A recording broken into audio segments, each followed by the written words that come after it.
এমন একটি কবিতা যে নাম যে কবিতার নাম আমাদের মনে আসতেই মনে পড়ে প্রেমের কথা, প্রেমিকার নামের কথা।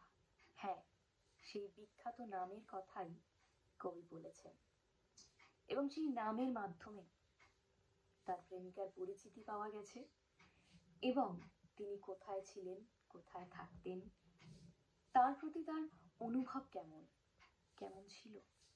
হ্যাঁ, তিনি বলেছেন কবিতার মাধ্যমে কেমন ছিলেন তার, কেমন অভিজ্ঞতা ছিল প্রেমের প্রতি তার, আর তার অনুভব, অনুভূতি, বলা যেতে পারে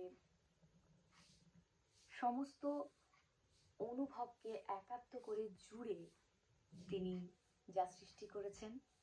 হ্যাঁ, সেই চরিত্রই হলো বনলতা সেন। আজকে শোনাচ্ছি বনলতা সেন জীবনানন্দ দাশের লেখা।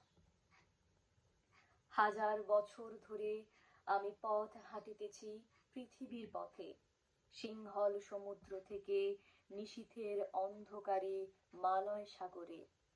অনেক ঘুরেছি আমি বিম্বিসার অশোকের ধূসর জগতে, সেখানে ছিলাম আমি আরো দূর অন্ধকারে বিদর্ভ নগরে।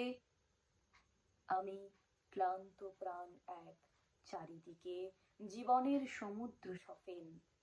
আমারে দুদণ্ড শান্তি দিয়েছিল নাটোরের বনলতা সেন। চুল তার কবেকার বিদিশার নিশা, মুখ তার শ্রাবস্তির কারুকার্য, অতি দূর সমুদ্রের পর।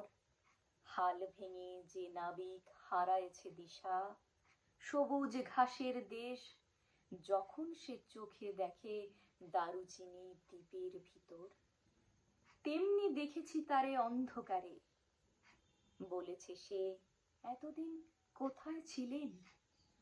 পাখির নীড়ের মতো চোখ তুলে নাটোরের বনলতা সেন।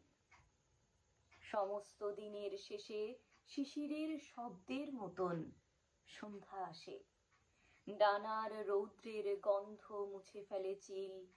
পৃথিবীর সব রং নিভে গেলে পাণ্ডুলিপি করে আয়োজন, তখন গল্পের তরে জোনাকির রঙে ঝিলমিল। সব পাখি ঘরে আসে, সব নদী ফুরায় এ জীবনের সব লেনদেন।